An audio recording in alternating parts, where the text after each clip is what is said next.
வணக்கம். போன வீடியோல நம்ம கிட்னியோட கல்லு எந்தெந்த இடத்துல உருவாகும், எப்படி அது பயணிக்கும் அப்படின்றத டயக்ராமோட நம்ம பார்த்தோம்.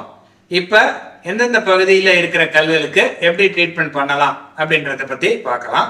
மெயினா இந்த யூரினரி பிளாடர், அதாவது அடி வயிற்றுல இருக்கிற நீர்ப்பை, அதுலயும் அதோட பாதையில இருக்க கல்லையும் நம்ம எப்படி உடைக்கலாம் அப்படின்றத பார்ப்போம். அந்த கருவிகள் என்னன்னா, இது சிஸ்டோஸ்கோப்னு சொல்லுவாங்க. பிளாடர், யூரினரி பிளாடர் வரைக்கும் உள்ள ஒரு கருவி. இது ரிஜிட் சிஸ்டோஸ்கோப், அதாவது இதை நம்ம வளைக்க முடியாது, ஸ்டிஃபா இருக்கும்.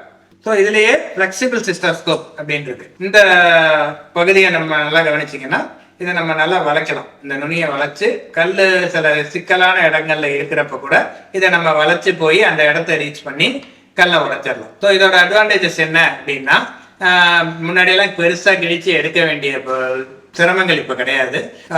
ரொம்ப சிரமமான இடத்துல போய் கல் ஒடிஞ்சிருந்தாலுமே இந்த மாதிரி ஸ்கோப்ஸை யூஸ் பண்ணி வளைச்சு கொண்டு போய் கல்லை உடைச்சிடலாம். இப்போ கல் ஒரு இடத்துல இருக்கு அப்படின்னா, நம்ம யூரினரி பாதை வழியா இதை உள்ள நுழைப்போம். உள்ள நுழைச்சு இது கேமரா இருக்கும். அதுல இந்த கேமரா மூலமா எந்த இடத்துல அந்த கல் இருக்கு அப்படின்றத நம்ம பார்க்கலாம்.